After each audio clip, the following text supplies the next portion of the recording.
Bismillahirrahmanirrahim. Assalamualaikum warahmatullahi wabarakatuh. Alhamdulillahirabbil alamin wassalatu wassalamu ala taslim ala nabiyina Muhammad wa ala alihi wa ashabihi ajma'in. Amma ba'd.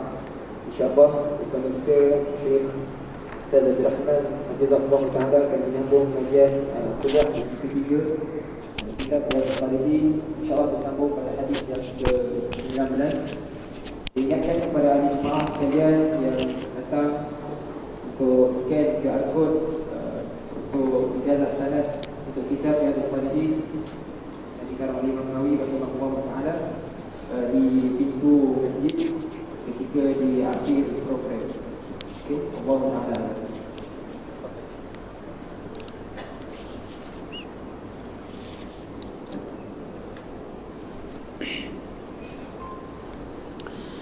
بسم الله الرحمن الرحيم.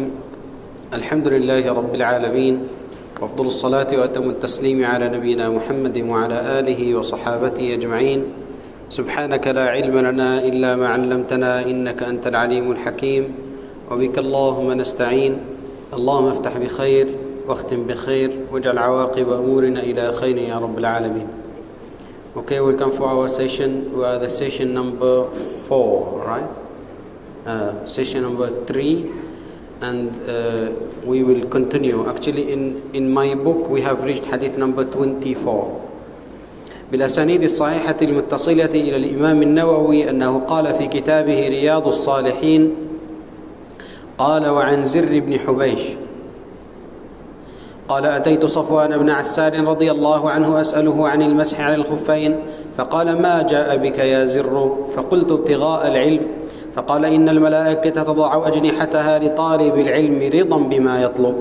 فقلت: إنه حك في صدري المسح على الخفين بعد الغائط والبول، وكنت امرأ من أصحاب النبي صلى الله عليه وسلم، فجئت أسألك هل سمعته يذكر في ذلك شيئا؟ قال: نعم، كان يأمرنا إذا كنا سفرا أو مسافرين ألا ننزع خفافنا 3 أيام ولياليهن إلا من جنابة، لكن من غائط وبول ونوم.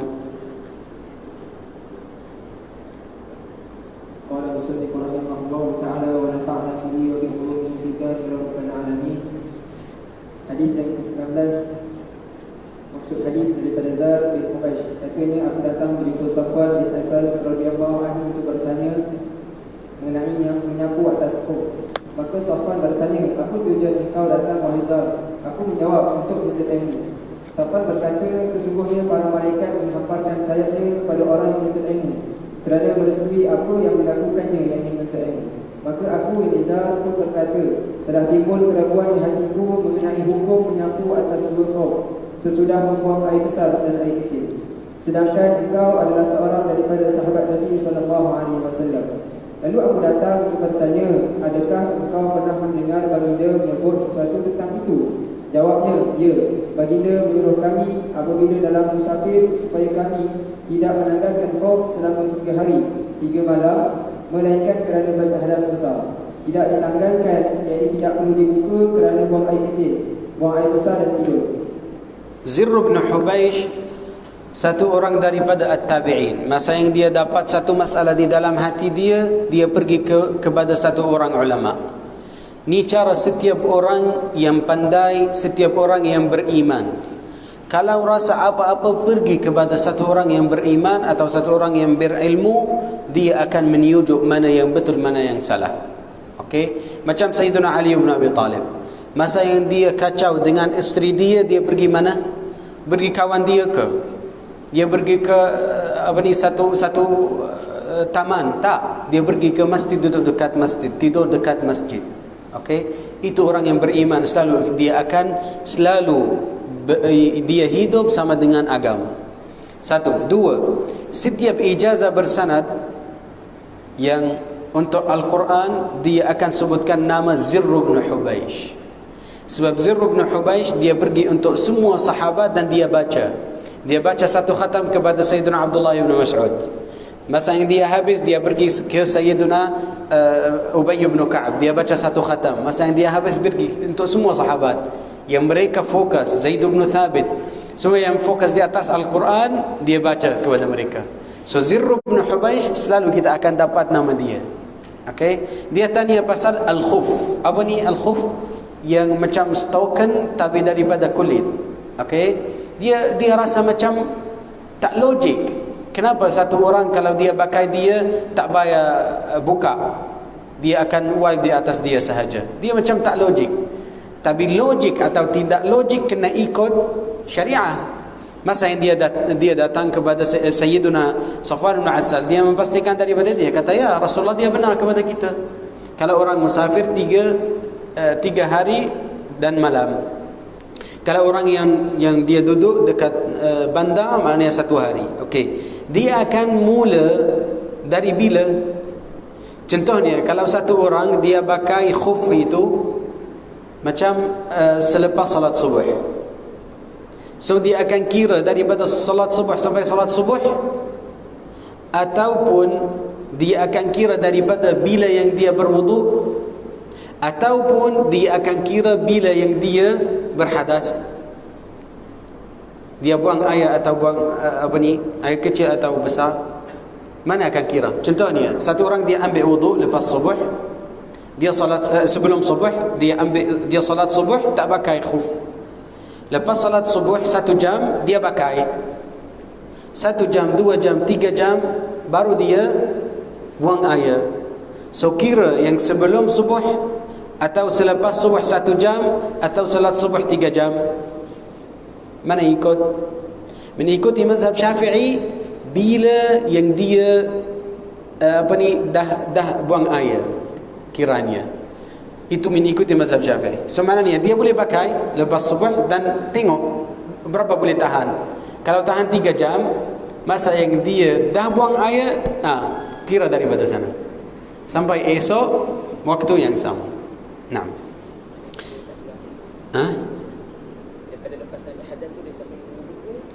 Boleh selalu dia akan ambil wuduk. Okey, tapi syaratnya jangan buka. Kalau dia dah buka, maknanya kena wuduk yang mula. Kecuali kalau ada janabah. Okey, kalau ada janabah, mani itu keluar, kena buka dia. Naam. فقلت هل سمعته يذكر في الهوى شيئا؟ قال نعم، كنا مع رسول الله صلى الله عليه وسلم في سفر، فبينا نحن عنده إذ ناداه أعرابي بصوت له جهوري يا محمد، فأجابه رسول الله صلى الله عليه وسلم أنما نحوا من صوتك ها فقلت له ويحك اغضض من صوتك فإنك عند النبي صلى الله عليه وسلم وقد نهيت عن هذا، فقال والله لا أغضض. Kemudian aku bertanya lagi, adakah engkau pernah mendengar dengan menyebut mengenai kasih sayang? Jawabnya ya, ketika kami bersama Rasulullah SAW dalam suatu perjalanan. Tiba-tiba seorang badui memanggil baginda dengan suara yang keras, "Hai Muhammad." Rasulullah SAW menjawab dengan nada yang sama, "Ya." Aku berkata Iza kepada orang badui itu, "Malam engkau rendahkan suaramu, sesungguhnya engkau berada di samping Rasulullah SAW." Rasulullah dia tak marah kepada dia, sebab Rasulullah faham karakter dia. Orang Badui masa yang dia duduk dekat kampung, okey, dekat sana yang satu tanah pasir, kalau dia tak menjiri, orang yang dekat jauh tak dengar. Tapi kalau dekat bandar ada banyak dinding, masa yang dia bercakap, so boleh dengar sebab satu tempat yang spesifik. Tapi dekat sana buka, so dia kena menjadi untuk orang itu dia dengar. Masa yang dia datang ke bandar dan dia buat yang sama, dia menjiri dan semua bandar dengar, Rasulullah dia kata tak apa, tinggalkan dia, tak ada masalah. Dan Rasulullah dia kata bukan na'am. Itu beza. Di sini dia kata ya, tapi sebenarnya dia kata Rasulullah jawabkan dia maknanya Rasulullah dia pakai perkataan yang dia pakai. Kalau orang kampung dia akan pakai atau orang Badui. Tapi dekat Madinah, dekat bandar, mereka akan pakai na'am atau anadha. Yani perkataan yang dia macam gentle, okey, macam lembut. Tapi Rasulullah dia pakai satu perkataan yang keras. Hey, apa itu? Macam contoh. Ya. قال الأعرابي: المرء يحب القوم ولما يلحق بهم. قال النبي صلى الله عليه وسلم: المرء مع من أحب يوم القيامة. قال: فما زال يحدثنا حتى ذكر بابا من المغرب مسيرة عرضه أو يسير الراكب في عرضه 40 أو قال 70 عاما. قال سفيان أحد الرواة: قبل الشام، خلقه الله تعالى يوم خلق السماوات والأرض مفتوحا للتوبة لا يغلق حتى تطلع الشمس منه. رواه الترمذي وغيره وقال: حديث حسن صحيح. Engkau sepatutnya tidak bersuara sedemikian. Lalu kata badui itu, demi Allah, aku tidak akan merendahkan suaraku. Kata badui itu lagi, bagaimana orang yang mengasihi sesuatu kaum tetapi tidak dapat menampinginya? Apa maksudnya? Amalan-amalan dia tak tinggi, tak banyak. Kalau Rasulullah, dia satu malam dia boleh qiyam, buat qiyamul lail satu malam.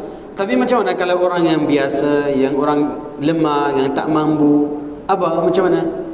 Okey, itu soalan dia. Dia nak kata amalan-amalan saya tak banyak. Nah. Lantas baginda SAW bersabda, seorang itu akan bersama dengan orang dikasihinya pada hari kiamat. Ya, apa yang mencintai dia fi sabilillah dalam taat Allah Subhanahu wa taala akan ikut dia. Itu kenapa Al-Imam Al-Hasan Al-Basri dia bagi tahu kepada kita. Dia kata, membanyakkanlah daripada orang-orang yang baik, orang-orang yang beriman. Fa innahum yashfa'una yaumal qiyamah, sebab mereka akan buat syafaat kepada orang yang mencintai mereka. Kalau ada kawan yang beriman, yang baik, okey, so dekat hari akhirat mereka akan ingatkan pada kawan mereka, oh mana orang itu, selalu dia datang ke masjid, mana dia, kita selalu jumpa dia dekat masjid. Mereka akan cari. Okey, tapi orang kafir mana dia dekat neraka, mana akan cari untuk satu orang yang lain. Okey, dan tak boleh bagi syafaat. Naam. Kemudian Rasulullah SAW terus bercerita kepada kami sehingga dia menyebut sebuah pintu gerbang di sebelah barat yang lebarnya sejauh jarak 40 atau 70 tahun perjalanan dengan menunggang binatang. Kata Abu Sufyan, salah seorang perawi hadis ini, pintu gerbang itu diletakkan di sebelah negeri Syam yang dijadikan Allah sejak dia menjadikan segala lapisan langit dan bumi. Dibuka untuk taubat dan tidak ditutup sehingga terbit matahari dari arah itu. Hadis riwayat Tirmizi dan lain-lainnya. Kata Imam Tirmizi, hadis ini hasan. Lelangit ada pintu-pintu, ya ada. Apa dalilnya? Dalilnya masa yang Rasulullah dekat Isra dan Mi'raj.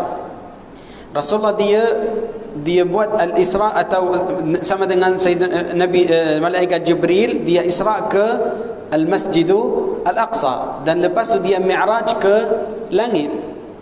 Masa yang dia dah dapat semua hukum-hukum salat daripada Allah Subhanahu wa taala, Rasulullah dia tak turun terus daripada langit ke Makkah.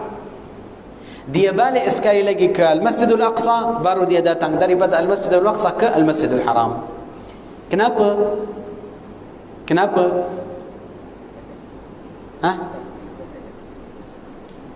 Okey, al-adab. Apa lagi? Sebab depan Kaabah, atas Kaabah dekat langit tak ada pintu. Pintu langit dia buka di atas Al-Masjidul Aqsa sahaja. So semua langit ni ada satu pintu. Kita tidak tahu satu universal yang besar dan semua qala wasyamsu tajri li mustaqarrillah, semua yang akan gerak, kita tidak tahu macam mana. Macam semua orang dia dia swimming di dalam satu universal. Tapi kita percaya langit ada pintu, banyak pintu, bukan satu, tapi pintu untuk bumi di atas Al-Masjidul Aqsa sahaja. Semua masa yang Rasulullah dia nak balik, dia akan balik terus daripada langit, daripada pintu itu ke Al-Masjidul Aqsa, dan daripada Al-Masjidul Aqsa baru dia pergi ke Al-Masjidul Al-Haram. Di sini Rasulullah dia bagi tahu pintu itu semua rahmat dan semua kasih sayang akan turun daripada pintu itu di atas Asy-Syam. Okey, itu maksudnya. Lagi satu, apa yang depan Al-Kaabah dekat langit? Baitul Izzah. Okey, atau Baitul Ma'mur. Okey, depan Kaabah yang dekat Makkah ada Al-Baitul Ma'mur. Al-Baitul Ma'mur dekat langit yang ketujuh. Kalau dah lalu semua, ini ada Al-Baitul Ma'mur. Al-Baitul Ma'mur itu Kaabah untuk ahli-ahli langit. Semua mereka yang dia duduk dekat langit yang pertama, yang kedua, yang ketiga, mereka akan bergerak dan naik pergi ke Al-Baitul Ma'mur, buat tawaf dan balik. Okey, ulama kita kata kalau Al-Baitul Ma'mur jatuh, dia akan jatuh di atas Kaabah dekat Mekah. Kalau dan Rasulullah masa yang dia dekat Mi'raj, dia lalu semua langit. Masa yang dia dah lalu langit yang ketujuh dan dia lalu sebelah Al-Baitul Ma'mur, dia nampak Nabi Ibrahim, dia bersandar di atas Kaabah itu. Okey, dia bagi salam dan Sayyidina Ibrahim atau Nabi Ibrahim dia kata marhaban bil ibni salih, dan dia lalu bagi salam dan dia sambung. Okey, so dan Al-Baitul Ma'mur setiap hari ada 70,000 malaikat akan buat tawaf. Okey, masa yang mereka dah buat tawaf, mereka akan balik ke tempat mereka, dan mereka tak boleh dapat tawaf sekali lagi sampai hari akhirat. Sebab ada satu apa panggil giliran hari ini 70,000 mereka buat tawaf. Masa yang dia tulis sekali lagi, dia tak dapat sampai hari akhirat. So kita akan anggapkan berapa banyak malaikat setiap hari 70,000. Okey, tawaf mereka macam mana? Bukan yang dekat luar. Okey, tawaf mereka, tahu Al-Kaabah itu sebenarnya bukan satu pintu. Al-Kaabah sebenarnya dua pintu. Nabi Ibrahim dia membina Al-Kaabah dengan dua pintu, dan dia bukan square, dia apa panggil dia? Mustatil. Apa ni mustatil? Kalau square yang semua sama, apa ni? Rectangle yang lagi panjang tapi masih 4. Okey, rectangle. Betul ke? Betul, Abang Jeff? Ya. So macam rectangle, tahu itu kenapa sekarang selalu ada satu apa ni yang apa nama itu, kalau sebelah Kaabah dia square dan ada lagi satu qaus, apa ni panggil dia? Ya Allah, semua berkataan hari ini susah. Yang itu macam ni ya. Dia sebab kalau satu orang dia masuk di sini, tawaf dia batal. Okey, kiranya dia dah sentuh Kaabah itu, so kena dia dari luar. Okey, sebenarnya Sayyiduna Ibrahim dia tak naikkan Kaabah itu. Okey, so sekarang kalau satu orang dia nak masuk pintu Kaabah, dia kena naik satu darjah 2, 3. Tapi Sayyiduna Ibrahim tak naikkan dia macam tu. Dia dengan apa ni, lantai. So akan buka dan terus masuk. Tapi orang Quraisy, sebab mereka tak nak bagi setiap orang masuk, mereka yang menaikkan dia. Orang Quraisy. Okey, dan hari itu masa yang orang Quraisy mereka nak apa ni, membaharukan Al-Kaabah, mereka apa ni jatuhkan Al-Kaabah dan membina sekali lagi. Mereka kata boleh membinakan dengan harta yang halal sahaja, tak ada RM1 atau RM1 yang dia bukan halal. Mereka tak mampu kumpul duit untuk beli batu. Sebab kalau dia ada RM1 yang tidak halal, tak ambil daripada dia. So tak mampu. So semua harta atau duit mereka haram, daripada haram. Buat riba atau ambil daripada apa ni, korban-korban yang bagi untuk Kaabah semua. So mereka tak dapat. So mereka apa buat? Ambil batu-batu yang lama, letak dia dekat bawah. Okey? Dan membina Al-Kaabah yang kecil, yang square itu sahaja. Sebab tak ada duit untuk buat dia triangle. Faham? Itu kenapa sekarang dia jadi square. Dan lagi satu, mereka dah tutup satu pintu. So maknanya dekat sini ada satu pintu dan depan dia ada satu pintu sebenarnya. So mereka akan buat tawaf dan dia akan masuk daripada pintu ni, pintu masuk dan pintu keluar. Lepas tu buat tawaf macam ni, keluar dan masuk. Itu tawaf Sayyidina Ibrahim. Tapi masa yang mereka nak sombong, tak bagi semua orang masuk Kaabah, mereka tutup pintu itu dan buka yang dekat sini sahaja. Masa yang Sayyidina Abdullah bin Zubair dia jadi khalifah dekat Kaabah, Okey, dia jatuhkan Kaabah dan membina dia triangle dengan 2 pintu. Okey, masa yang Sayyidina Abdullah bin Zubair daripada sahabat Rasulullah, dia dah wafat, datang Al-Hajjaj bin Yusuf Al-Thaqafi. Al-Hajjaj itu masa yang dia datang, dia jatuhkan Kaabah dan dia membina dia mengikuti square. Sebab asabiyah. Al-Hajjaj bin Yusuf dia tak nak ikut syariah, tak nak ikut agama, dia nak ikut adat orang Quraisy, sebab dia orang Quraisy. Masa yang Al-Hajjaj bin Yusuf Thaqafi dah meninggal, ni ada Al-Khalifah Abu Ja'far Al-Mansur daripada Khilafah Abbasiyah.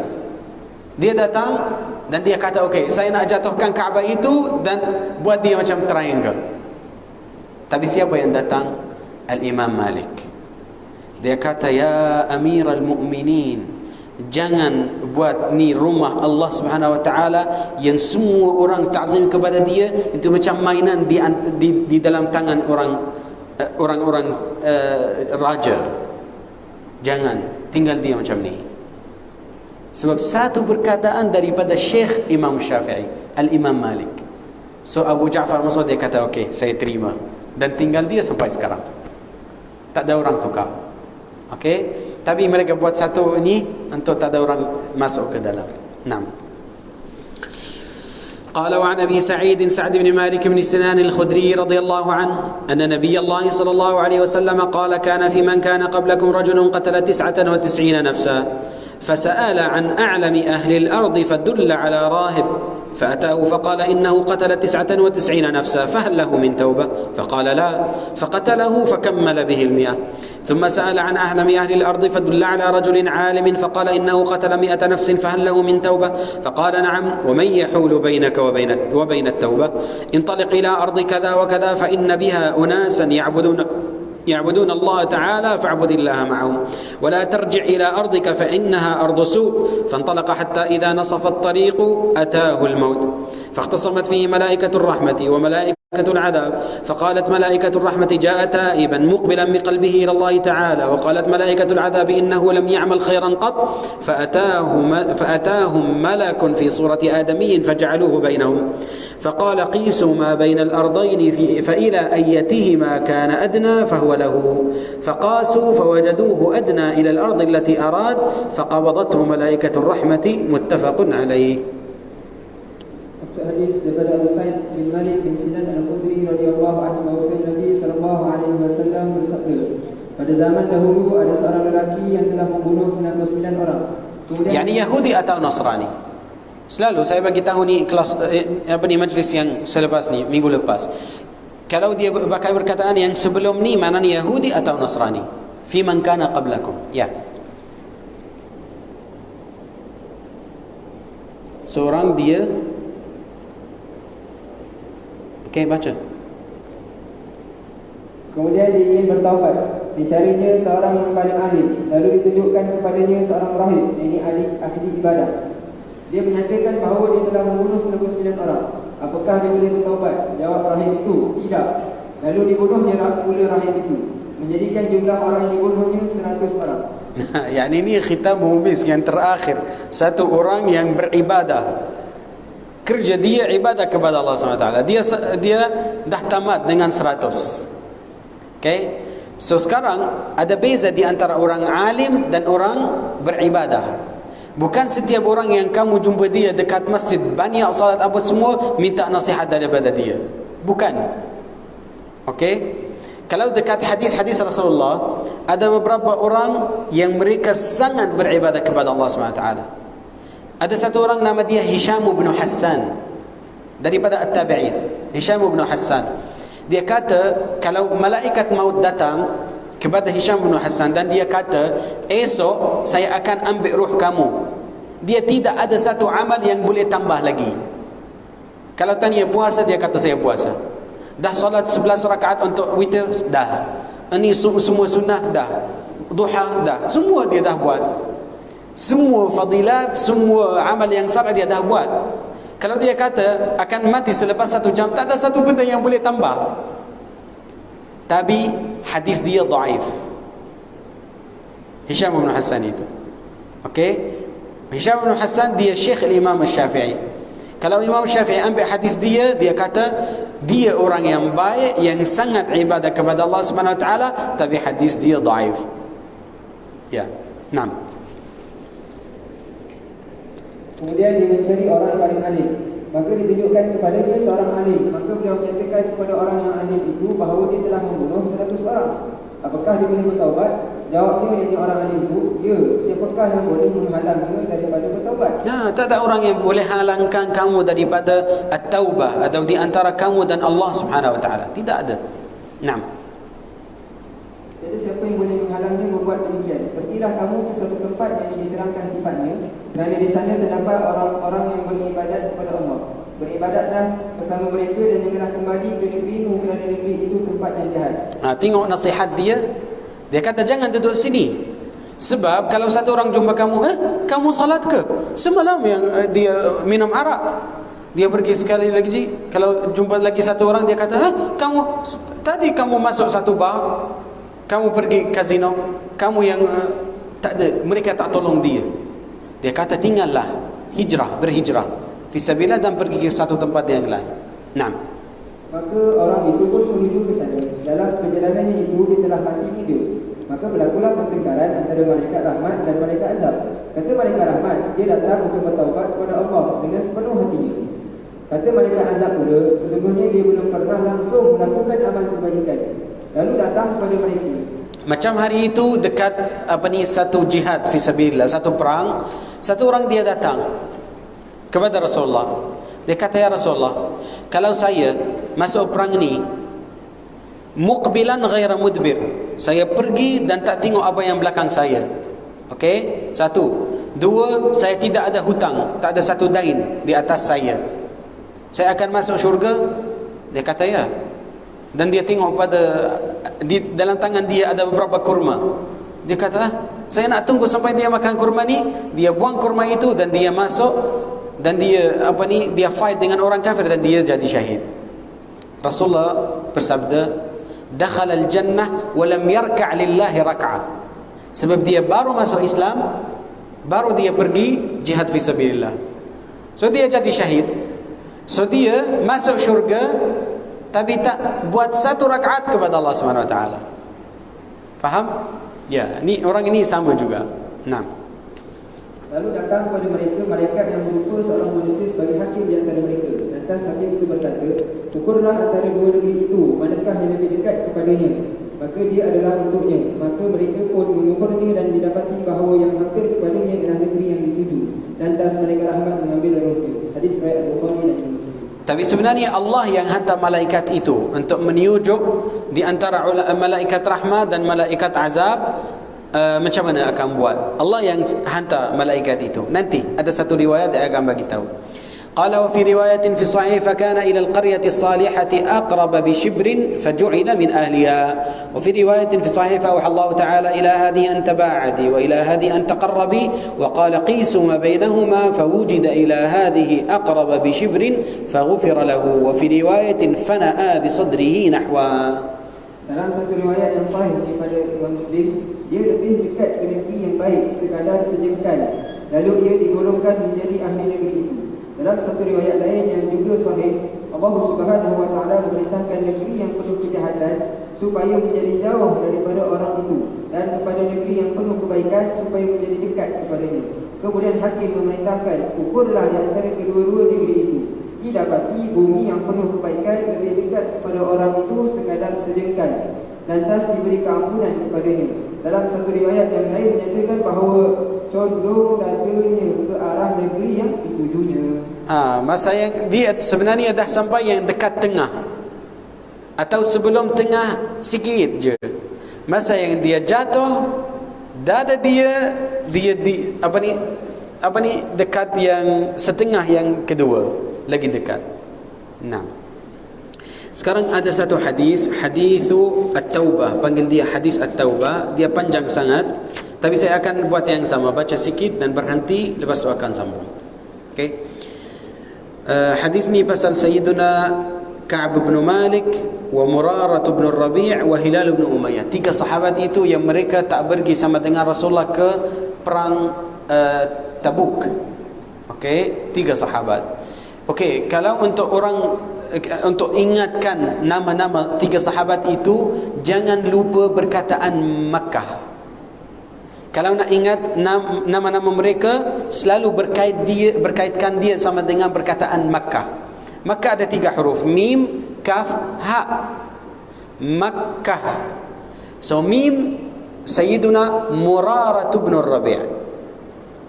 Lepas tu huruf yang kedua kaf, Ka'b bin Malik. 3 ha, Hilal bin Umayyah. 3 sahabat.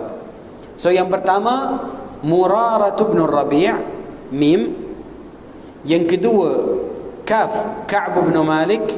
Yang ketiga Hilal bin Umayyah. 3 sahabat yang Allah nanti kita akan tahu macam mana cerita mereka.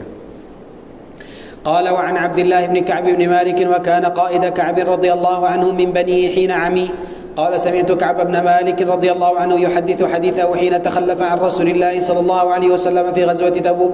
قال كعب لم أتخلف عن رسول الله صلى الله عليه وسلم في غزوة غساها قط إلا في غزوة تبوك، غير أني قد تخلفت في غزوة بدر ولم يعاتب أحدا تخلف عنه، إنما خرج رسول الله صلى الله عليه وسلم والمسلمون يريدون عير قريش حتى جمع الله تعالى بينهم وبين عدوهم على غير ميعاد. ولقد شهدت مع رسول الله صلى الله عليه وسلم ليلة العقبة حين تواثقنا على الإسلام، وما أحب أن لي بها مشهد بدر وإن كانت بدر أذكر في الناس منها. Maksud hadis daripada Abdullah bin Ka'b bin Malik. Dia adalah antara anaknya yang memimpin beliau berjalan ketika dia menjadi buta. Katanya, aku mendengar bapaku Ka'b bin Malik radhiyallahu anhu menceritakan kisahnya ketika dia tidak turut serta bersama Rasulullah sallallahu alaihi wasallam dalam peperangan Tabuk.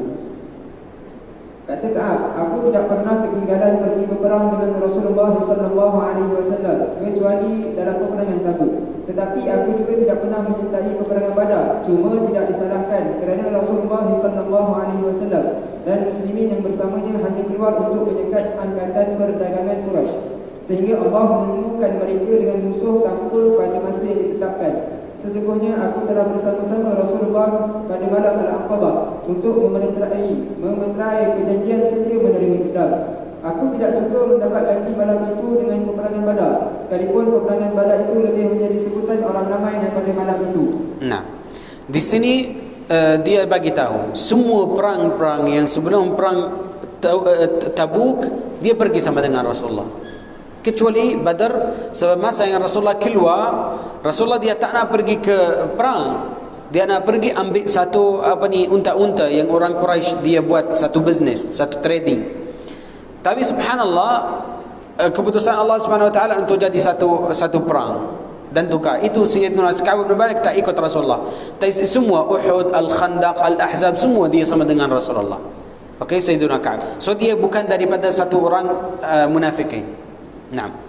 قال وكان من خبري حين تخلفت عن رسول الله صلى الله عليه وسلم في غزوة تبوك أني لم أكن قط أقوى ولا أيسر مني حين تخلفت عنه في تلك الغزوة، والله ما جمعت قبلها راحلتين قط حتى جمعتهما في تلك الغزوة، ولم يكن رسول الله صلى الله عليه وسلم يريد غزوة إلا ورى بغيرها، حتى كانت تلك الغزوة فغزاها رسول الله صلى الله عليه وسلم في حر شديد، واستقبل سفرا بعيدا وما فازا، واستقبل عددا كثيرا فجلى للمسلمين أمرهم ليتأهبوا أهبة غزوهم، فأخبرهم بوجههم الذي يريد، والمسلمون مع رسول الله صلى الله عليه وسلم كثير ولا يجمعهم كتاب حافظ يريد بذلك الديوان.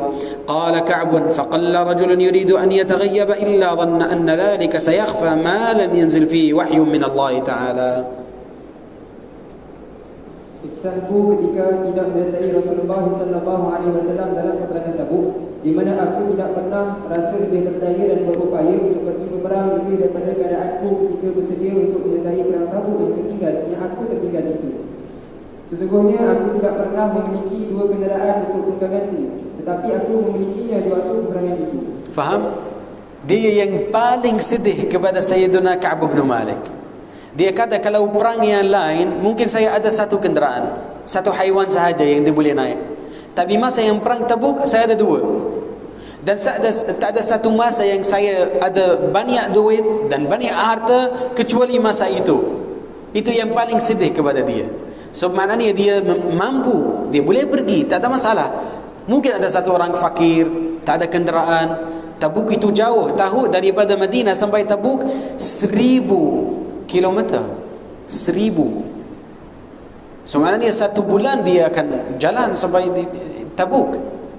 Okey. So kalau satu sahabat yang tak ada kenderaan, dia akan berjalan. Tak ada satu hal.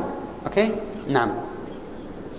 Biasanya Rasulullah SAW jika hendak keluar berperang, baginda tidak pernah menyatakan tujuannya untuk berperang kecuali di dalam peperangan Tabuk ini. Ya, so Rasulullah dia tak bagi tahu. Mungkin ada satu orang munafik dengar, mungkin ada satu orang kafir yang masuk.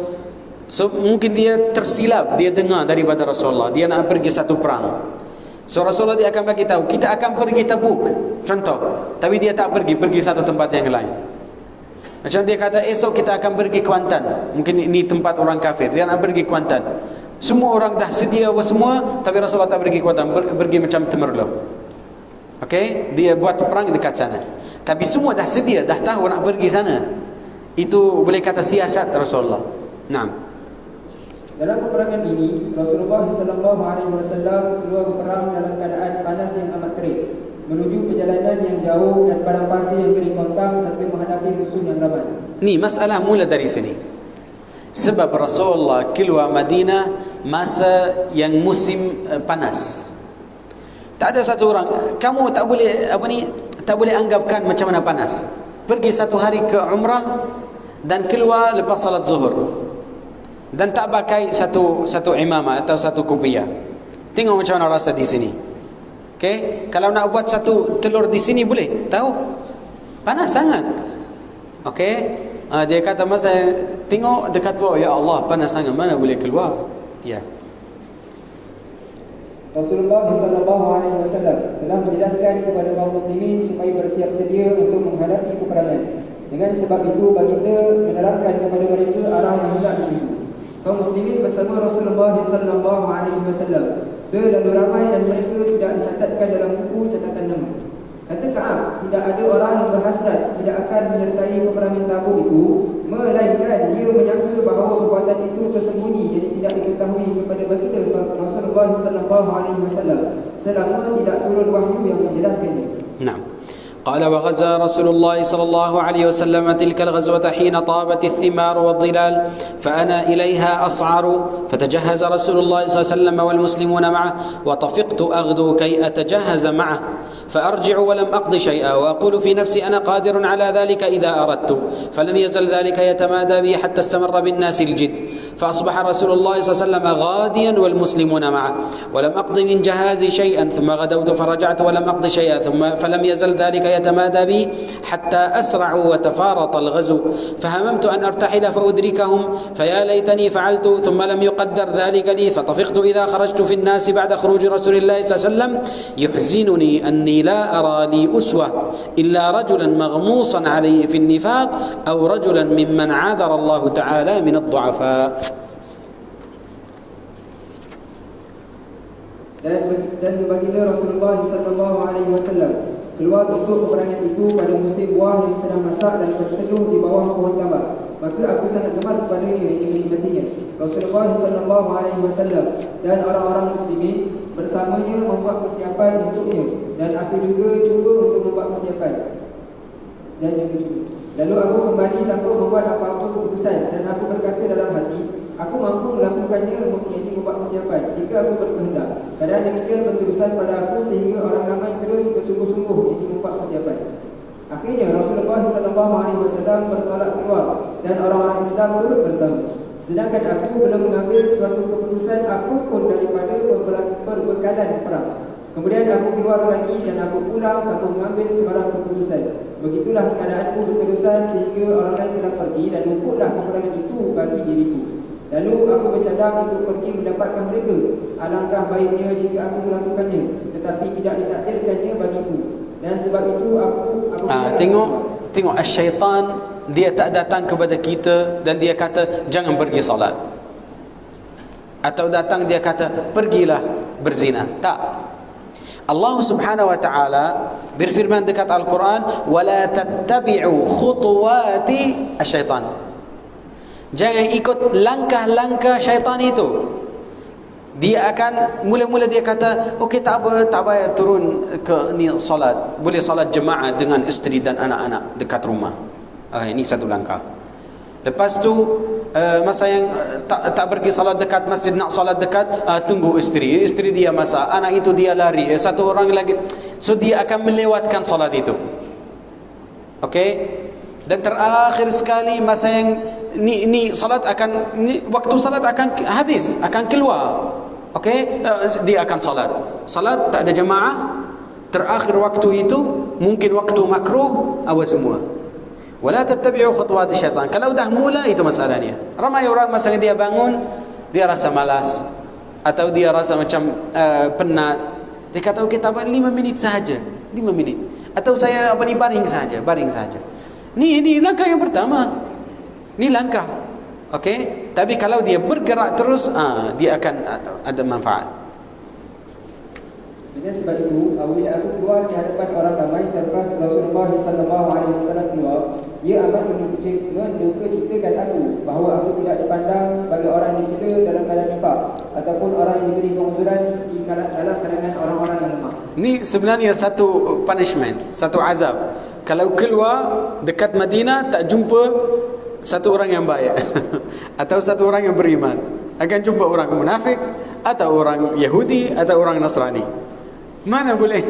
Satu azab sebenarnya kalau selalu hidup dengan orang yang bukan Islam. قال ولم يذكرني رسول الله صلى الله عليه وسلم حتى بلغ تبوك فقال وهو جالس في القوم بتبوك ما فعل كعب بن مالك فقال رجل من بني سلمة يا رسول الله حبسه برداه والنظر في عطفيه فقال له معاذ بن جبل بئس ما قلت والله يا رسول الله ما علمنا عليه إلا خيرا فسكت رسول الله صلى الله عليه وسلم. Namaku tidak disebut oleh Rasulullah SAW sehinggalah junjungan sampai di Tabuk. Setelah sampai di situ dan ketika sedang duduk beramai-ramai, baginda bertanya, apakah yang telah dilakukan oleh Ka'ab bin Malik? Lalu dijawab oleh seorang lelaki daripada Bani Salamah, adalah satu turunan daripada kalangan Ansar. Wahai Rasulullah, dia tertahan oleh dua helai pakaiannya dan melihat pada dua pihaknya. Ini kata-kata kinayah yang memberi erti takabur dan ujub. Boleh kata, naam. Ya. Lalu dijawab oleh Muaz bin Jabal radhiyallahu anhu, buruk benar sangkaanmu itu. Demi Allah, wahai Rasulullah SAW, kami hanya mengetahui daripadanya kebaikan semata-mata. Maka Rasulullah SAW pun diam. Di dalam keadaan demikian, baginda ternampak bayang-bayang seorang. Okey, so maksudnya kalau dia tengok di sini dan tengok di sini, maknanya satu orang yang dia nak tengok macam mana baju dia, cantik ke tak? Itu maksudnya. Itu boleh kata macam bersombong atau dia macam dia tengok macam hati dia atau macam mana badan dia, pakaian dia, selalu dia take care. قال فبيناه على ذلك رأى رجلا مبيضا يزول به السراب فقال رسول الله صلى الله عليه وسلم كن أبا خيثمة فإذا هو أبو خيثمة الأنصاري وهو الذي تصدق بصاع التمر حين لمزه المنافقون. قال كعب فلما بلغني أن رسول الله صلى الله عليه وسلم قد توجه قافلا من تبوك حضرني بثي فطفقت أتذكر الكذب وأقول بما أخرج من سخطي غدا وأستعين على ذلك بكل ذي رأي من أهلي فلما قيل إن رسول الله صلى الله عليه وسلم قد ظل قادما زاح عني الباطل حتى عرفت أني لم أنج منه بشيء أبدا فأجمعت صدقه وصبح رسول الله صلى الله عليه وسلم قادما وكان إذا قدم من سفر بدأ بالمسجد فركع فيه ركعتين ثم جلس للناس فلما فعل ذلك جاءه المنافقون يعتذرون إليه ويحلفون له وكانوا 89 رجلا فقبل منهم علانيتهم وبايعهم واستغفر لهم ووكل سرائرهم إلى الله تعالى حتى جئت فلما سلمت تبسم تبسم المغضب ثم قال تعال فجئت أمشي حتى جلست بين يديه فقال لي ما خلفك ألم تكن قد ابتعت ظهرك قال قلت يا رسول الله إني والله لو جلست عند غيرك من أهل الدنيا لرأيت أني سأخرج من سخطه بعذر ولقد أعطيت جدلا ولكني والله لقد علمت لئن حدثتك اليوم حديث كذب ترضى به عني ليوشكن الله يسخطك علي وإن حدثتك بحديث صدق تجد علي فيه إني لأرجو فيه عقب الله عز وجل والله ما كان لي من عذر والله ما كنت قط أقوى ولا أيسر مني حين تخلفت عنك. dalam keadaan demikian, baginda ternampak bayang-bayang seorang lelaki berpakaian putih bergerak-gerak. Lalu Rasulullah SAW bersabda, Abu Haisamah kah itu? Rupanya memanglah orang itu Abu Haisam Al-Ansari yang pernah dididik oleh orang munafik kerana bersedekah segantang mahurnya. Ka'ab berkata, apabila sampai berita bahawa Rasulullah SAW telah berangkat pulang dari Tabuk, maka aku merasa duka cita yang amat sangat. Lalu aku cuba mencari cara kebohongannya dan aku berkata, dengan apakah yang boleh melepaskan aku daripada kemarahan baginda nanti? Dan untuk itu aku meminta pertolongan daripada ahli fikir keluargaku. Tetapi apabila diberitahu bahawa Rasulullah SAW telah hampir sampai, hilanglah daripada aku niat yang salah itu, hingga aku percaya bahawa aku tidak akan terlepas daripada kemarahan Rasulullah dengan apa cara sekalipun. Dengan sebab itu maka aku membulatkan hati untuk bercakap benar dengan Rasulullah SAW. Ketika Rasulullah sampai dari Tabuk pada waktu pagi, baginda terus menuju ke masjid seperti biasa yang dilakukannya apabila kembali dari perjalanan jauh. Setelah sembahyang 2 rakaat, Rasulullah SAW duduk untuk menerima kunjungan orang ramai. Dalam keadaan demikian, orang-orang yang tidak mengikuti perang Tabuk, kira-kira 80 orang lebih datang menemui baginda SAW, meminta maaf serta masing-masing bersumpah dan mengemukakan alasan mereka. Rasulullah SAW menerima alasan zahir dan sumpah mereka serta dipohonkan baginda keampunan untuk mereka. Manakala mengenai batin mereka, terserahlah kepada Allah sehingga sampai giliranku setelah aku memberi salam. Baginda tersenyum. Itu cara kita. Sesiapa orang yang dia bagi uzur, kita kena terima. Walaupun kita tahu apa ada di dalam hati dia, tapi jangan cari apa yang ada di batin dia. Kita kepada hak kita zahir sahaja, yang al-batin Allah punya. Okey, masa yang mereka datang bagi uzur, Rasulullah dia terima sebab az-zahir kepada Rasulullah, tapi al-batin untuk Allah. Ni cara kita. Naam. Manakala mengenai batin mereka, terserah kepada Allah. Baginda tersenyum-senyum kemudian bersabda, mari ke sini, aku pun datang dan duduk di hadapan baginda. Tanya baginda kepadaku, apa sebab kamu tertinggal? Bukankah kamu telah membeli kenderaan untuk penggunaanmu? Jawabku, wahai Rasulullah, andainya aku duduk di sisi orang lain daripadamu, daripada ahli dunia, nescaya aku pasti dapat memberi alasan-alasan untuk mengelakkan daripada kemarahannya, kerana sesungguhnya aku dikurniakan Allah kepintaran untuk berbantah. Tetapi demi Allah, aku sesungguhnya mengetahui sekiranya hari ini aku berdusta, yang engkau boleh menerima dan mempercayaiku, lambat laun Allah Ta'ala akan menjadikan engkau murka terhadap aku. Sebaliknya, jika aku bercakap benar yang menyebabkan engkau memurkaiku, aku mengharapkan kepada Allah kebaikan selepasnya, yakni dengan diterima taubatku. Demi Allah, aku tidak mempunyai apa-apa penguzuran.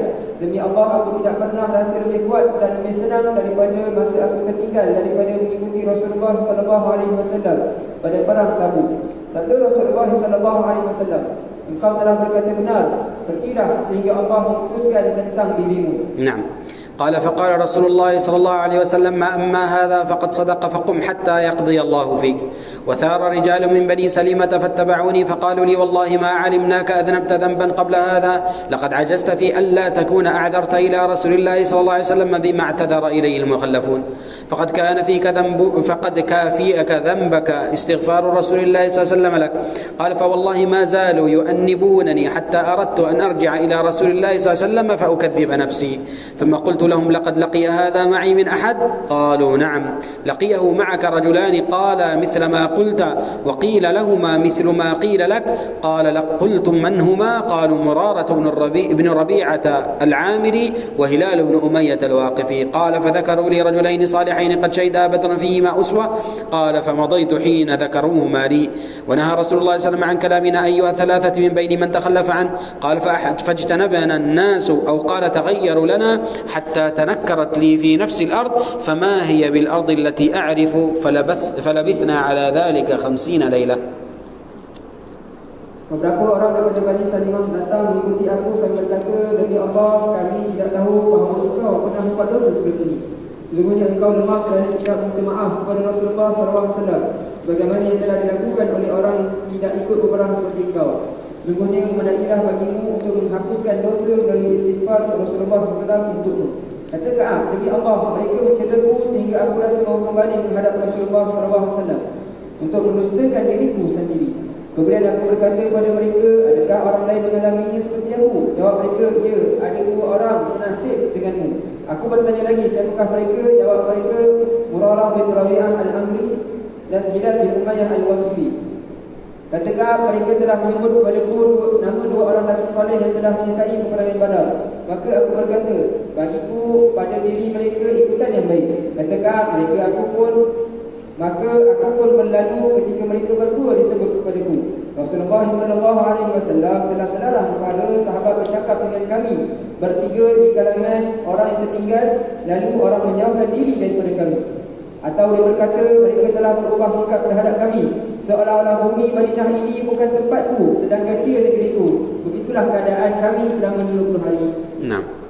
قال فأما صاحباي فاستكنا وقعدا في بيوتهما يبكيان وأما أنا فكنت أشب القوم وأجلدهم فكنت أخرج فأشهد الصلاة وأطوف في الأسواق ولا يكلمني أحد وآتي رسول الله صلى الله عليه وسلم فأسلم عليه وهو في مجلسه بعد الصلاة فأقول في نفسي هل حرك شفتيه برد السلام أم لا ثم أصلي قريبا منه وأسارق النظر فإذا أقبلت على صلاتي نظر إلي وإذا التفت نحوه أعرض عني حتى إذا طال ذلك علي من جوفة المسلمين مشيت حتى تسورت جدار حائط أبي قتادة وهو ابن عمي وأحب الناس إلي فسلمت عليه فوالله ما رد علي السلام فقلت له يا أبا قتادة أنشدك بالله هل تعلمني أحب الله ورسوله صلى الله عليه وسلم فسكت فعدت فناشدته فسكت فعدت فناشدته فقال الله ورسوله أعلم ففاضت عيناي وتوليت حتى تسورت الجدار. 2 orang sahabatku itu yang mengalami perkara yang sama terus berkurung ke rumah mereka dan menangis. Aku adalah lebih muda dan lebih kuat berbanding mereka. Aku keluar bersembahyang bersama-sama kaum muslimin dan berjalan-jalan di pasar, tetapi tidak seorang pun menegurku. Dan aku pergi menemui Rasulullah SAW lalu memberi salam kepadanya ketika baginda masih duduk di tempat sembahyangnya. Aku berkata di dalam hati, adakah bibir baginda bergerak menjawab salamku atau tidak? Kemudian aku bersembahyang berhampiran dengannya dan mengerling kepadanya. Ketika aku berdiri bersembahyang, baginda memandangku, tetapi apabila aku berpaling kepadanya, baginda memalingkan mukanya ke arah lain. Sehingga apabila dalam jangka masa yang panjang, kaum muslimin telah tidak mesra denganku. Suatu hari aku berjalan-jalan sehingga aku memanjat tembok kebun Abu Qatadah. Dia adalah sepupuku dan orang yang paling aku sayangi. Aku memberi salam kepadanya, demi Allah dia tidak menjawab salamku. Aku bertanya kepadanya, wahai Abu Qatadah, aku memohon kepadamu dengan nama Allah, demi Allah, tahukah kamu aku cinta kepada Allah dan Rasulnya? Dia diam sahaja, lalu aku mengulangi pertanyaanku tadi. Dia masih diam, aku ulangi lagi. Dia menjawab, Allah dan Rasulnya lebih mengetahui. Lalu mengalirlah air mataku dan aku pun beredar dari situ dengan memanjat temboknya. Susah. Cuba kalau satu hari daripada pagi sampai malam tak bercakap. Kalau nak bercakap dan orang yang depan kamu tak jawab, susah. Cuba satu hari tak boleh. Macam mana kalau 50 hari dia bercakap dengan orang yang dia paling mencintai, ni sepupu dia. Dia nak tahu saya uhibbullah wa rasulah atau tidak. Dia tak jawab. Okey? Musibah sebenarnya. Satu masalah yang besar. Bukan itu saja. Ni lagi satu musibah. Dia akan bagi tahu. Ni akan cerita. قال فبينا أنا أمشي في سوق المدينة إذا نبطي من نبط أهل الشام ممن قدم بالطعام يبيع بالمدينة يقول من يدل على كعب بن مالك؟ قال فطفق الناس يشيرون له إلي حتى جاءني فدفع إلي كتابا من ملك غسان وكنت كاتبا فقرأته فإذا فيه أما بعد فإنه قد بلغنا أن صاحبك قد جفاك ولم يجعلك الله بدار هوان ولا مضيعة فالحق بنا نواسك فقلت حين قرأتها وهذه أيضا من البلاء فتيممت بها التنور فسجرتها. Ketika aku sedang berjalan di pasar Madinah, terdapat seorang petani dari negeri Syam yang datang menjual makanan di Madinah bertanya, siapakah yang boleh menunjukkan kepadamu Ka'ab? Dia kata petani? Tapi ni nabati macam orang orang Rumi daripada Rum. Wallahu a'lam. Naam. Ya, negeri Syam. Orang ramai mengisyaratkan ke arahku, lalu dia datang mendekatiku, lalu menyerahkan sepujuk surat daripada Raja Wassan. Wasat adalah sebuah kerajaan di Syam yang waktu itu nama rajanya adalah Jumlah bin Aihab. Aku pun membacakan dengan surat itu yang berbunyi, sesungguhnya kami mendapat tahu kamu telah dipulaukan. Tengok, tak ada satu orang daripada sahabat yang dia kata hadza Ka'ab. Tak, dia kata tak ada orang yang bercakap. Dia menunjuk kepada dia sahaja. Sebab Rasulullah dia kata tak ada satu orang akan bercakap. Naam. Oleh tauratmu dan Allah membiarkan kamu dalam negeri di mana kamu dihina dan diabaikan. Datanglah kepada kami supaya kami memberi pertolongan. Hatiku berkata ketika membaca surat itu bahawa ini juga satu ujian. Lalu aku pergi ke dapur dan aku campakkan surat itu ke dalam api. Kalau kita satu orang merajuk kepada kita, atau satu orang merajuk, dan ada datang satu orang macam ibu dia, kakak dia, dan dia menunjuk dia, apa dia akan rasa? Mencintai sangat kepada orang itu, betul? Kita masanya dia kecil, kita kecil, kita mencintai. So macam mana kalau satu orang dan dekat keadaan itu semua orang tak bercakap, dan ni yang raja, bukan orang yang biasa, yang raja, dia kata datanglah, okey, tapi dia tak, dia sambung. Okey, habis? Belum habis lagi. Ni ada lagi satu musibah akan turun di atas dia, tapi dia sabar. Naam. قال حتى إذا مضت 40 من 50 واستلبث الوحي إذا رسول الله صلى الله عليه وسلم يأتيني فقال إن رسول الله صلى الله عليه وسلم يأمرك أن تعتزل امرأتك فقلت أطلقها أم ماذا أفعل فقال لا بل اعتزلها فلا تقربنها وأرسل إلى صاحبي بمثل ذلك فقلت لامرأتي الحقي بأهلك فكوني عندهم حتى يقضي الله في هذا الأمر فجاءت امرأة هلال بن الربيع إلى رسول الله صلى الله عليه وسلم فقالت له يا رسول الله إن هلال بن أمية شيخ ضائع ليس له خادم فهل تكره أن أخدمه قال لا ولكن لا يقربنك فقالت إنه والله ما به حركة إلى شيء ووالله ما زال يبكي منذ كان من أمره ما كان إلى يومه هذا. Setelah berlalu 40 hari dan wahyu masih tidak turun kepada Rasulullah SAW, tiba-tiba utusan Rasulullah SAW datang kepadaku bahawa semuanya Rasulullah SAW menyuruh aku mengasingkan diri daripada perempuanku, isteriku. Kataku, adakah aku dikehendaki menceraikan isteriku atau apa yang mesti aku lakukan? Jawab utusan itu, tidak, hanya asingkan dia dan jangan mendekatinya. Dua orang sahabatku juga menerima arahan serupa itu seperti itu. Lalu aku katakan kepada isteriku, pulanglah ke pangkuan keluargamu dan tunggulah sehingga Allah memberi keputusan dalam perkara ini. Isteri Hajar bin Umayyah telah menemui Rasulullah SAW dan berkata kepada baginda, wahai Rasulullah SAW, sesungguhnya Hilal bin Umayyah seorang tua yang lemah, yang tidak mempunyai khadam. Adakah Rasulullah tidak setuju aku berkhidmat kepadanya? Jawab baginda, tidak, hanya jangan mendekati kamu. Jawab isteri Hilal, demi dia sesungguhnya tidak mempunyai keinginan kepada sesuatu kerana terlalu berduka cita, dan demi Allah dia sentiasa menangis sejak mengalami peristiwa ini sehingga sekarang. Lalu dia tinggal isteri sahaja yang dia bercakap sama dengan dia. So lepas tu dia kata, okey, boleh bercakap sama dengan dia, tapi jima' tak ada, tak boleh.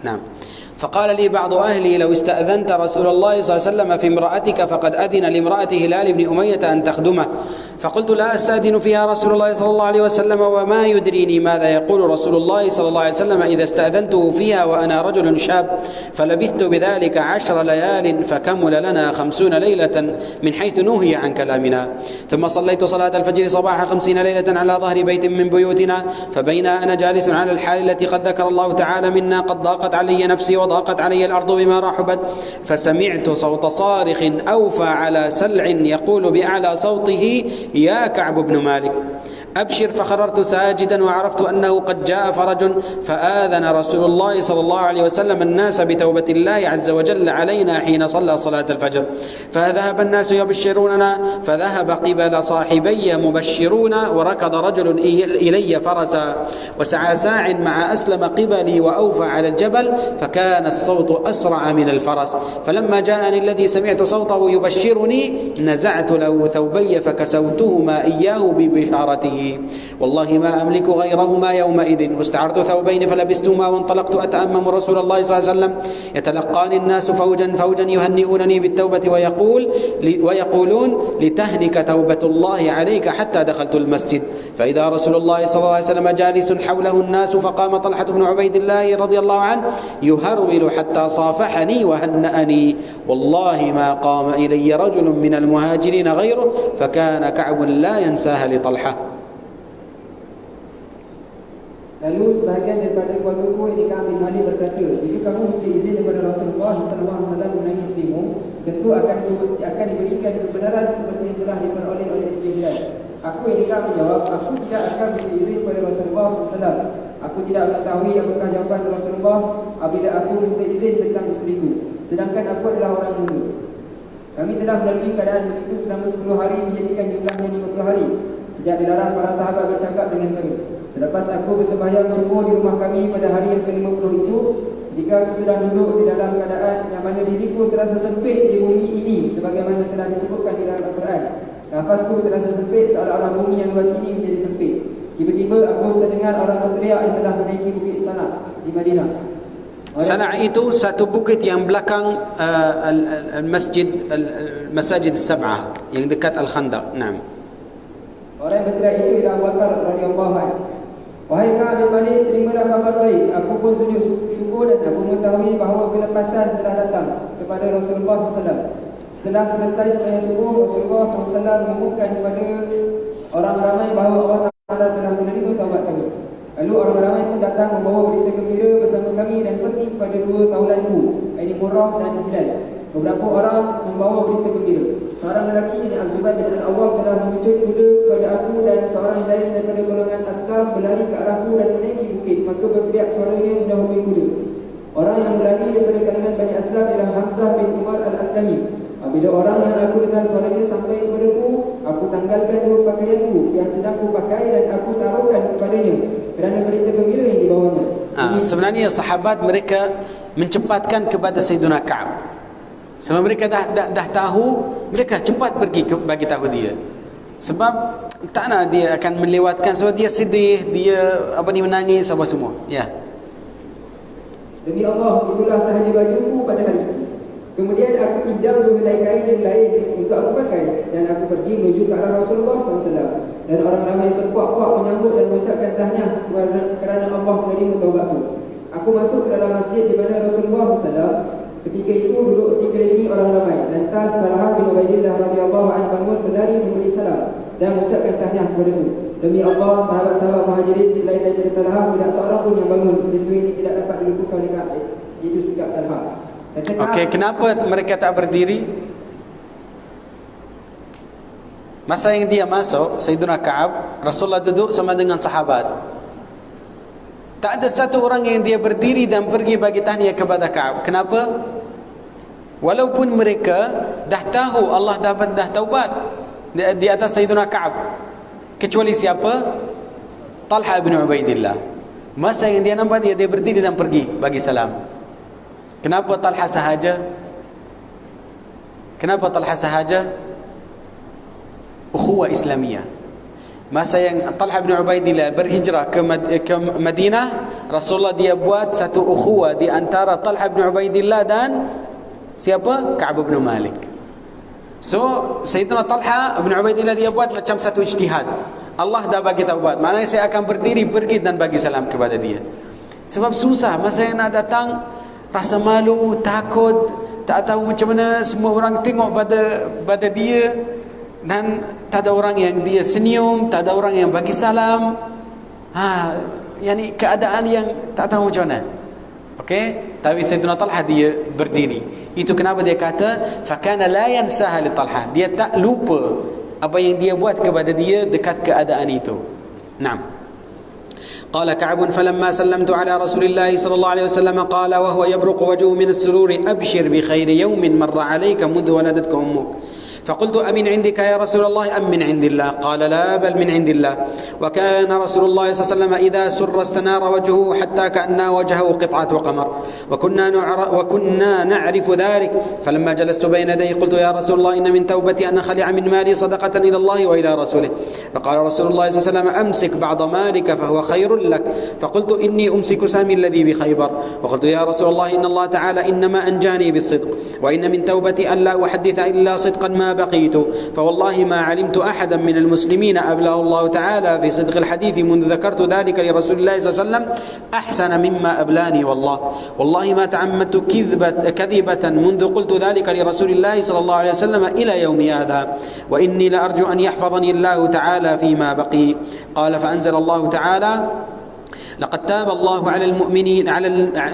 الله على النبي والمهاجرين والأنصار الذين اتبعوه في ساعة العسرة حتى بلغ إنه بهم رؤوف رحيم، وعلى الثلاثة الذين خلفوا حتى إذا ضاقت عليهم الأرض بما رحبت حتى بلغ اتقوا الله وكونوا مع الصادقين. Kata Ka'ab, ketika aku memberi salam kepada Rasulullah SAW, juga baginda berseri-seri kegembiraan kesukaan. Lalu baginda bersabda, terimalah berita gembira dengan hari yang paling teristimewa sejak kamu dilahirkan oleh ibumu. Lalu aku berkata, adakah keputusanmu wahai Rasulullah atau daripada Allah? Baginda menjawab, tidak, keputusan ini daripada Allah Ta'ala. Adalah Rasulullah SAW apabila gembira mukanya berseri-seri umpama bulan. Kami semua sahabat mengetahui yang sedemikian itu. Setelah aku duduk di hadapan dengan baginda, aku berkata, wahai Rasulullah, aku berhajat untuk menyedekahkan semua hartaku kepada Allah dan Rasulnya sebagai tanda syukurku bahawa taubatku telah diterima. Rasulullah setelah bersabda, simpanlah sebahagian hartamu yang demikian lebih baik bagimu. Jawabku, aku simpan bahagianku di Khaybar. Aku berkata lagi, wahai Rasulullah, sesungguhnya Allah Ta'ala telah menyelamatkanku disebabkan kemampuanku yang benar, dan sesungguhnya aku akan bercakap benar sepanjang hayatku. Demi Allah, aku tidak mengetahui adanya seseorang daripada muslimin yang dikurniakan Allah dengan bercakap benar lebih baik daripada apa yang dikurniakan kepada aku sejak aku sebut yang berjanji dengan Rasulullah SAW. Demi Allah, aku tidak pernah sengaja berbohong sejak aku berjanji kepada Rasulullah sehinggalah ke hari ini. Semoga Allah Ta'ala sentiasa memeliharaku sehingga ke akhir hayatku. Ka'ab berkata, Allah Ta'ala telah menurunkan ayat 117 hingga ayat 119 dalam surah At-Taubah, yang bermaksud sesungguhnya Allah telah menerima taubat Nabi dan orang-orang Muhajirin dan Ansar yang mengikuti, yang berperang dalam masa kesukaran. Sudah hampir-hampir terpesong segolongan daripada mereka yang daripada menurut Nabi untuk berjuang. Kemudian Allah menerima taubat mereka. Sesungguhnya Allah amat belas lagi maha mengasihani taubat mereka, dan Allah menerima pula taubat.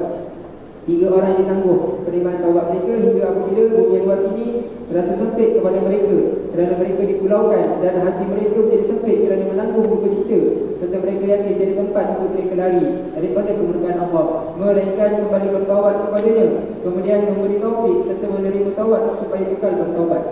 Sesungguhnya Allah ialah penerima taubat lagi maha mengasihani.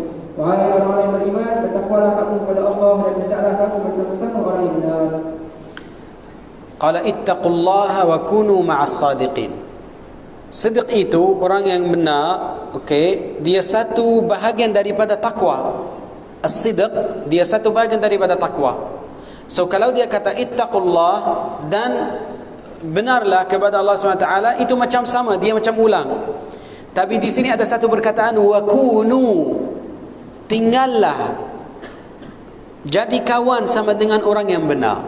Itu kelebihan kalau kita selalu dengan orang yang baik. Mereka akan bagi nasihat, mereka akan tolong, mereka akan sokong. Okay? Wa kunu ma'as sadiqin. Qala Ka'b, wallahi ma an'ama Allahu alayya min نعمة قط بعد إذ هداني الله للإسلام أعظم من في نفسي من صدق رسول الله صلى الله عليه وسلم ألا أكون كذبته فأهلك كما هلك الذين كذبوا إن الله تعالى قال للذين كذبوا حين أنزل الوحي شر ما قال لأحد فقال سيحلفون بالله لكم إذا انقلبتم إليهم لتعرضوا عنهم فأعرضوا عنهم إنهم رجس ومأواهم جهنم جزاء بما كانوا يكسبون يحلفون لكم لترضوا عنهم فإن ترضوا عنهم فإن الله لا يرضى عن القوم الفاسقين. قال كعب كنا خلفنا أيها الثلاثة عن أمر أولئك الذين قبل منهم رسول الله صلى الله عليه وسلم حين حلفوا له فبايعهم واستغفر لهم وأرجع رسول الله صلى الله عليه وسلم أمرنا حتى قضى الله تعالى فيه بذلك. قال الله تعالى وعلى الثلاثة الذين خلفوا وليس الذي ذكر مما خلفنا تخلفنا عن الغزو وإنما هو تخليفه إيانا وإرجاؤه أمرنا عمن حلف له واعتذر إليه فقبل منه. قال متفق عليه. Kau berkata, demi Allah, aku belum pernah merasa iman yang sedang aku diberi hidayah menerima Islam yang lebih besar daripada iman aku bercakap benar dengan Rasulullah SAW, bahawa aku tidak berbohong kepadanya sehingga aku binasa sebagaimana binasa orang-orang yang berdusta. Kerana Allah berfirman, tak ada orang yang berbohong ketika turun wahyu, suatu firman yang paling buruk yang pernah dia berfirman kepada seseorang. Firman Allah yang bermaksud, mereka akan bersumpah dengan nama Allah kepada kamu apabila kamu kembali kepada mereka dari medan perang supaya kamu berpaling daripada mereka, tidak menempelak mereka. Oleh itu berpalinglah daripada mereka, kerana semuanya mereka itu kotor disebabkan mereka telah sebati dengan kufur, dan tempat kembali mereka adalah neraka Jahannam sebagai balasan bagi apa yang mereka telah usahakan. Mereka bersumpah kepada kamu supaya kamu redha akan mereka, maka semuanya Allah tidak redha akan kaum yang fasik. Surah At-Taubah. Kami berkata, kami bertiga berkecuali daripada orang yang diterima oleh Rasulullah SAW permohonan maaf mereka, kerana mereka telah bersumpah lalu dianggap orang yang benar pada zahirnya.